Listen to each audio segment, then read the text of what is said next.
Baru pulang Pak Pur.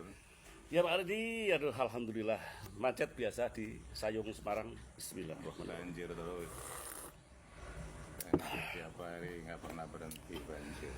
Kita kalau membicarakan kayak lihat-lihat media itu, aduh Indonesia ini gimana ya? Mudah-mudahan tentram, aman, damai, sentosa, rahayu, rahayu, rahayu. Dunia ini panggung sandiwara, ceritanya mudah berubah. Kisah Mahabharata atau tragedi dari Yunani, mengapa kita bersandiwara? Setiap insan punya satu peranan yang harus kita mainkan. Aha. Gimana Pak Edi? Iya, iya. Yang manusia itu emang harus punya peranan atau harus berperan begitu, Pak Pur. Ya jelas lah Pak Edi. Karena manusia diciptakan di muka bumi ini sebagai khalifatullah fil ar oleh Allah Ta'ala ini, wa ma khalaqtul jinna wal insa illa liya'budun. Tidaklah aku ciptakan jin dan manusia kecuali untuk mengabdi padaku. Dalam arti mengabdi itu ya bukan hanya ritualisasi belaka, tapi justru itu baru alat. Ritualisasi itu untuk mencari ning atau kesucian diri agar supaya apa, bisa menjalankan realita di dalam kehidupan yang nyata ini dengan ahsan wa amalan, kebaikan. Nah itu, waduh, koyok kiai aku jadi nggak enak aku Pak Edi kalau ngomong gini kayak gini. Jadi tapi mau nggak mau kita harus bicara seperti itu. Karena apa? Kita di negeri kami, bangsa Indonesia ini bangsa yang besar dan bangsa yang negeri yang subur makmur serta kaya raya. Tapi kadang kita merasa ironis Pak Edi. Karena apa? Aduh, gimana ya kalau kita bicarakan ini, ya. Coba kalau istilahnya kita ini tahu tentang apa ya, aku selalu membicarakan tentang hal-hal yang istilahnya tidak harus kita bicarakan karena kita ini apa merasa alah biasa kaulah alit atau orang-orang pinggiran Pak Edi. Tapi mau nggak mau kita, karena apa? Kita dihadapkan dengan realita itu sehari-hari. Jadi kita yang menyaksikan dan kita yang menjalankan, ini yang repot. Kalau orang yang duduk di meja sambil putar-putar dan berjasi dan juga jas rapi, enak dia hanya tulis dan pakai teori-teori. Kalau kita ini kan aduh repot ini kalau aduh gimana ya. Sebetulnya kalau bangsa manusia ini yang dipercayakan oleh rakyat untuk menjadi pimpinan, mengaturnya di bangku-bangku eksekutif sana itu ya tahu istilahnya tentang Pancasila pertama aja, ketuhanan yang Maha Esa, bahwa ini jadi Tuhan ini menganggapnya tuh jauh banget gitu, tinggi banget gitu. Kan aduh gimana kita manusia ya, ini tolong ini orang-orang bagi pemimpin di negeri kita ini yang tercinta, jadi jangan diabaikan ya. Jadi istilahnya ada ungkapan hadis kulukum ro'in wa kulukum mas'ulun an ro'iyatihi. Jadi masing-masing kamu ini juga pemimpin, aku juga pemimpin bagi keluargaku. Jadi Anda juga pemimpin untuk rakyat bangsa ini. Dan Anda harus bertanggung jawab masalah kesehatan, masalah kemakmuran, masalah hidup ini semua diperuntukkan untuk bangsa ini. Coba ya, lihat itu pengaturan di Undang-Undang Dasar tahun 45 nomor 33 ayat pasal berapa? Pasal 33 ayat 3 itu kalau nggak ada.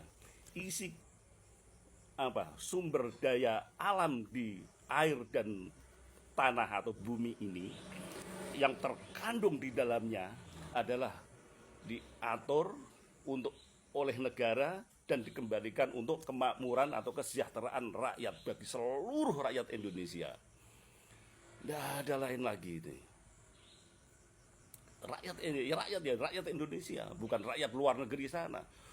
Korupsi digede-gedekan, duitnya dikantongin, dikumpulkan pakai brankas, nanti sudah kumpul ditaruh di Swiss, di Singapura, di US, Standard of Amerika sana.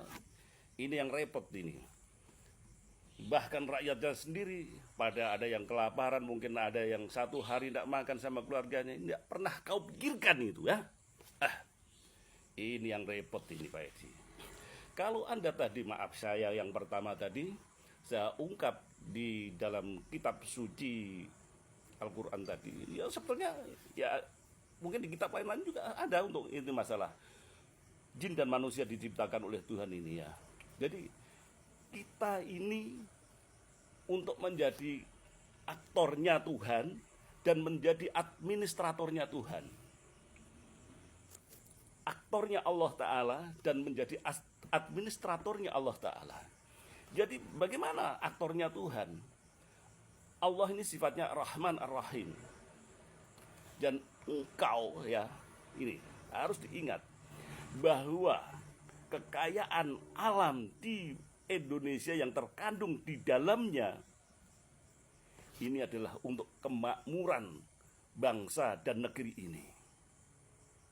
Jangan untuk kemakmuran kau pribadi sama rekan-rekan kau, sama keluarga kau saja. Tapi tidak pernah engkau hiraukan rakyat-rakyat yang merintih, yang teriak di sana itu tidak pernah kau hiraukan. Bahkan kurang apanya sumber daya alam yang ini.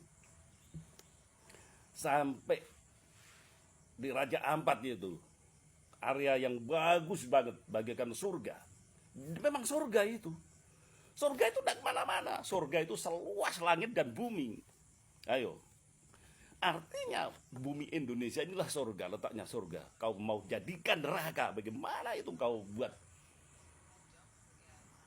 Ambil kekayaan, kau keruk, kau buat bersenang-senang dan buat kekayaan pribadi dan kroni-kroni Anda sendiri, kau taruh uangnya di luar negeri sana. Engkau laundry money kau berikan pada siapa-siapa kalau mau konangan itu. Repot ini. Pusing rakyat ini sudah merasakan ini. Macam mana? Ayo kembali lagi.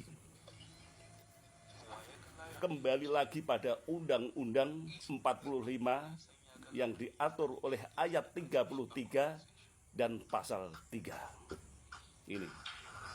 Jadi ini harta yang terpendam ini, kata Presiden pertama Bapak Insinyur Soekarno itu. Bukan kayak tahun berapa itu malah menteri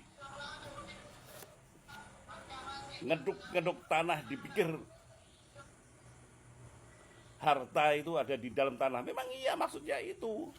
Tambang itu adalah harta yang ditinggalkan oleh waris, dipelihara oleh nenek moyang kita, yang dianugerahkan oleh Tuhan yang Maha Kuasa ini untuk kemakmuran bangsa Indonesia, negeri kami ini, ya, negeri kita semua ini.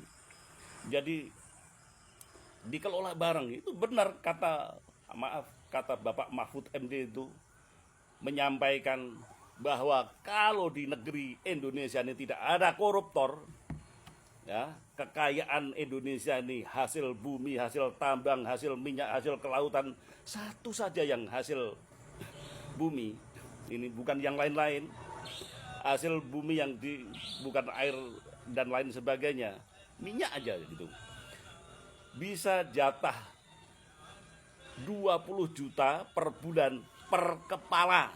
Ini setiap 1 bulan.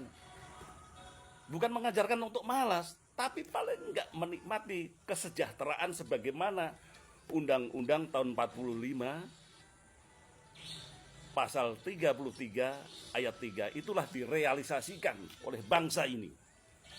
Biar rakyat itu mencapai pada keadilan sosial bagi seluruh rakyat Indonesia. Tidak keadilan sosial, kemakmuran hanya untuk kroni-kroni kau dan keluarga kau. Yang repot ini. Tolonglah kembali lagi pada menjadi aktornya Tuhan, ya. Ini menjadi aktornya Tuhan dan menjadi administratornya Tuhan. Ayo dengan adil. Aktornya Tuhan bagaimana? Kita berperan sebagai rahmatan lil alamin dan ar-rahman ar-rahim. Itu sifat Tuhan. Bukan untuk keluarga kau saja. Nah, ini. Juga menjadi administratornya secara adil. Orang-orang banyak ini saudara-saudara kita di belahan bumi Indonesia ini yang terliput di media sosial atau yang tidak terliput oleh media sosial ini, banyak nian ini masih menjerit, merintih, menekan perut ini, kadang sehari makan, kadang 3 hari tidak makan, masih ada itu rakyat kita ini. Aduh, tolong ya bapak ya, bapak-bapak dan ibu-ibu yang sedang duduk dengan di gedung yang tinggi dengan kursi yang bisa putar-putar, ya. Juga berdasi biar ganteng kau, ya. Berjas gagahlah kau, tapi otak dan hatinya kotor ini percumalah kau dititipkan oleh rakyat untuk mewakili ini semua. Ayo kita bangunkan benar istilahnya. Tidak ada salahnya kalau maaf saya singgung oleh Bapak Gubernur Jawa Barat itu Kang Deddy Mulyadi. Dia merintis anak-anak bangsa ini agar bermoral tinggi dan kreativitas dan berakhlak yang mulia. Ya ini kok juga ada yang tentang. Ada apa kau? Ya? Ada apa kalian ini? Ada yang nggak beres rupanya ini. Pusing juga ini rakyat-rakyat ini. Makanya apa dari Sabang sampai Merauke itu merindukan sosok pemimpin seperti Kang Deddy Mulyadi. Itu diantara salah satunya. Ayo coba, kalau di provinsi Indonesia ini ada 38 provinsi, ada 20 orang seperti Kang Deddy ini. Bareng-bareng aja. Nggak usah malu lah kau untuk mengkopi apa yang diterapkan atau kebijakan oleh Kang Deddy Mulyadi itu. Nggak usah malu. Kau jadi gubernur yang lain-lain wilayah-wilayah sana itu nggak usah malu. Kau punya gagasan sendiri nggak ada. Tapi kalau disuruh mengkopi malu. Macam mana ini? Yalah, Pak. Nah, ini ada lagu pernah waktu saya masih remaja. Tiada lagi negeri seindah bersama Nusantara. Nah, hutan rimba gunung tinggi. Apa itu? Terusnya lupa aku. Udah, sekian dulu ya. Nanti ini suara rakyat pinggiran ini. Bukan siapa-siapa. Tolong direalisasi dan untuk dicerna sajalah. Ini ocehan tengah malam ini. Gini aja, aku baru ulang kerja seperti ini. Nanti besok pagi berangkat habis subuh, nanti pulang kadang aja jam segini karena apa?